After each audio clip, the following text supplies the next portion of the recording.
Which would be even at the district judge level, lower They will judges, come in or at only at the High Court? district judge level. Okay. They will come in at district judge level, and maybe you can actually have 4 or 5 years of probation period in which they are actually act as subordinate judges before becoming district judges, then become full-fledged confirmed district judges, then they become recruiting ground also for the higher courts. Then you will have people of very high caliber across the country in judiciary. And the reason why we brought these 3 eminent jurists together is, these are the 3 greatest living, now late J.S. Verma has passed away a couple of weeks ago, but these were at this time the 3 greatest living judges of India, jurists of India. Nobody disputes that. It's important that they agree on a formula which protects judicial autonomy and independence, and integrity and competence. And once people of that stature say, it will be difficult for a Supreme Court tomorrow to say, no, it will affect judicial independence, etc. It doesn't affect judicial independence at all. It's a myth. What the judiciary is now doing is transgression into somebody else's jurisdiction. They have usurped unconstitutionally the authority that is not vested in them by the constitution makers. Now we must tread that in order to protect judiciary in the long term, because unless judiciary's independence, its credibility are protected on grand issues of national importance like Babri Masjid, like reservations, where there are a lot of schisms in society, judiciary will be very weak in handling them. The nation will be very poor. Judiciary must now exercise restraint in order to protect its own independence, its own high stature. Doctor, about corruption, yes, today eyebrows are being raised about judiciary. Would you say that communalism has also penetrated Indian judiciary? What has been your experience? I would not say that. I am sure there are some judges, because of their own experience or background, hold some views which may not be palatable to you and I. But I would not on the whole categorize judiciary as being communal. Because one thing we must say, whatever be the faults of judiciary, and there are many at individual level, as an institution, they have broadly protected the constitutional spirit in this country. On grand questions, they have been on the side of the people. The problem is, on detail, they have not always been on the side of the people. Neither competence nor integrity are always of the high order that we expect of them. But on grand questions, whether it's Keshwanand Bharati case judgment, whether it is on the broader issues of Babri Masjid, things like that, ultimately we fall back on judiciary and say, we trust you. Yes, yes. To me, the greatest tribute to judiciary is, on Babri Masjid question, when the Allahabad High Court gave a verdict, even before the verdict, everybody, Hindu, Muslim, they said, we will go by whatever the court says. People are willing to invest that faith, and that's important. And it's important to preserve that faith. The moment that faith is lost by judicial overreach, there is a danger that India will enter an extremely volatile phase, because politics is messed up today. It's too partisan, too polarized. People hate each other in politics. And unless there is somebody above the fray, then sir, speaking about the Ayodhya case, aren't we almost surrendering policy decisions to the judiciary? Or do you really expect them to investigate into the mythological question whether some Ram was there or not? Policies must not go to judiciary. I am completely opposed to judiciary dictating policies or making laws. Because it appears like no government, no political party, they want to take a decision. So, no, see, they want to pass the buck to judiciary, you do it. There is the tendency, there are 2 ways that's happening. One, wherever there are why blame judiciary when they take the things? Where there are complex questions, where it's difficult to please all sections of public, the parties and leadership are taking the soft course. They push everything in the judicial. That's one part. The second part is, where they know something is wrong and yet there is a temporary partisan gain, like some reservations. I know that it's totally unsustainable to extend reservations to X group because they are not socially and educationally backward. But there is a political mileage in saying, I will give a reservation, and then say, let the matter go to courts. Later we can blame the courts and say, see, the court didn't agree, but I wanted to give you. Therefore, you get the political mileage. On both these grounds, the politicians are abdicating. There is no doubt about it. There is no doubt about it whatsoever. But that's precisely the reason why the courts must not overreach. The courts must exercise restraint. But there are some issues like these Hindu-Muslim questions, federal questions of water resources and things like that, reservations issue, which is a forever divisive issue in India. Some authority beyond politics must be able to play a balancing role and carry conviction, and that's why the courts must preserve their integrity, their autonomy, and most of all their credibility. Is overreaching by the courts a common trend today, or there are stray exceptions here and there? No, I'm afraid in the higher courts, overreach is common. In fact, when you say higher courts, you are talking of Supreme Court only, or Supreme even Court the and high courts? Both. See, The complaint that many serious observers of judiciary and sympathetic observers have is, judiciary is failing to discharge its own duties. Part of the problem is with the government. The governments are not really increasing the number of judges, increasing the number of courts, and they're very parsimonious in allocating resources. So there is an unnecessary civil war. No, I'll ask a pinpointed question. Are you against the power of the judiciary to strike down a law or an action if it offends the constitution? How can anybody be against it? That's the very purpose of judicial review. Yeah. If a law or an executive action is offensive to the constitution, only you would not want judiciary laying down new policies. Exactly. But then there are a number of cases where there is a vacuum, there are no policies. So there is no policy for the blind. How long does the judiciary? Judiciary cannot be the answer. I'm sorry. It has to be the political process. Judges are not elected to make policies. They are not elected to fill a vacuum. No. They are there to protect the citizens' liberty and to ensure justice. That's all. There are only two things. They are not there to provide social justice. They are not there to provide welfare. They are not there to give nutrition. That is because they are not directly elected by people. That is not. the reason. That is the purpose of the executive branch of government and the parliament and legislature.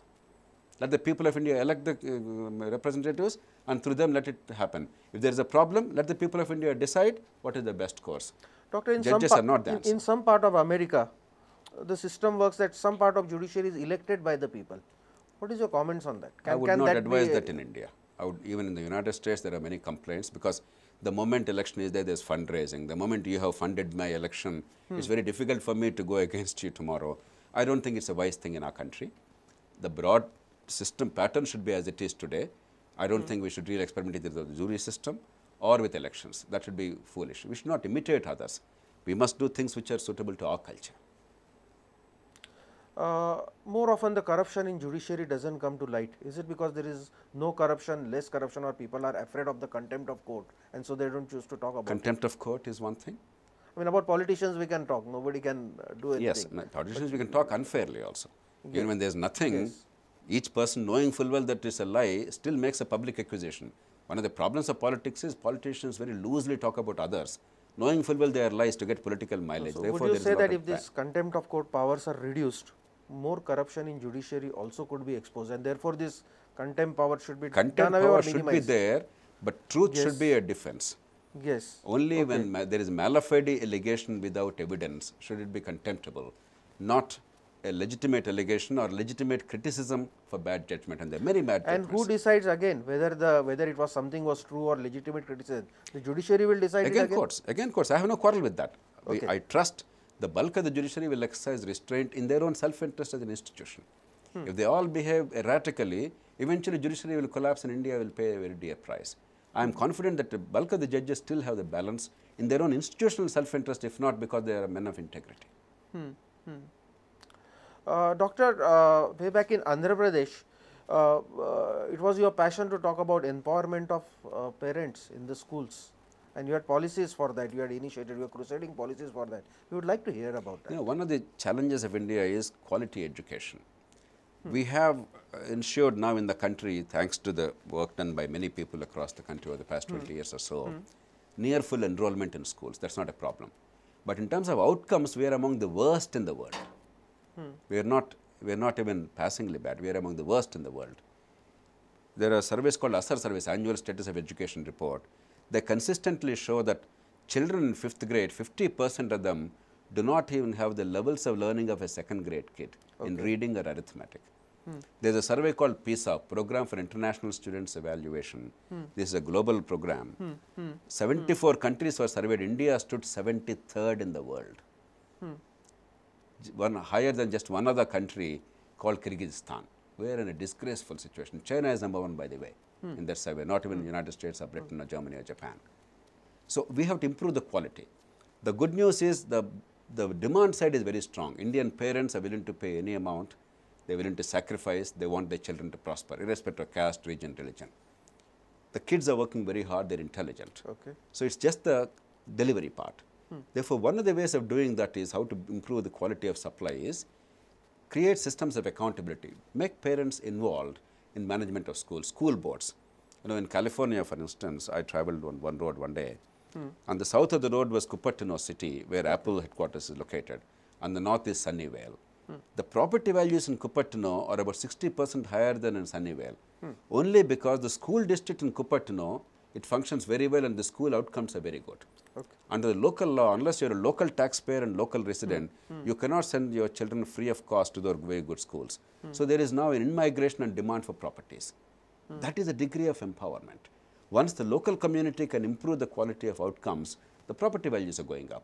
So it is really a broader concept of school districts, and at the school level, the parents being involved, then improving the evaluation, having regular measurement of student outcomes like the PISA and other tests, so that You people would can want measure. parents to be responsible or to have a role in defining the syllabus also? No. Or in evaluating the duties of the No. teachers? See, they would make their own See, assessments? once parents take a healthy interest in what is happening and holler, are students regularly participating, are they really responsive to their children's needs? And our I mean, children's would you also, prescribe statutory duties for the parents, teachers associations? absolutely, I believe it's necessary, and not merely in one school, but also in a school district. And also give powers school to boards. the parents. Up to a point. Up to a point, Okay. you must make them partners, because who has more stakes than the parents in child's education? They have the greatest stakes, particularly in public schools and government schools. Unless there is some involvement of society and accountability, I think we will be poorly served by education. Even if politics takes some time to set right, if education is not set right quickly, all our dreams of demographic dividend in India's global role, they will vanish, because India is really losing out big time. What could be a tremendous asset for India, the largest manpower in global history to a single country available in the working age, we have that in India today right now. And yet we are squandering that because we are giving very few skills and very little quality education, and our pretensions will not do any good. We have to work very hard quickly to set right education. Again, I am not talking of education in a restricted sense. Sir, what we expect from you, we have last 5 minutes remaining, is to address in a larger sense, ultimately what is education? Teaching to behave as you don't behave. What kind of a education does the nation need today?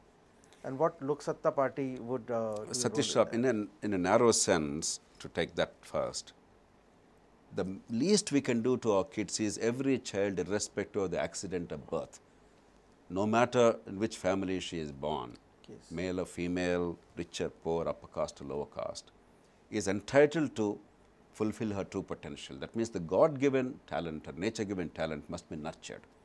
We are failing spectacularly in that. If that minimum is not done, the nation has no future.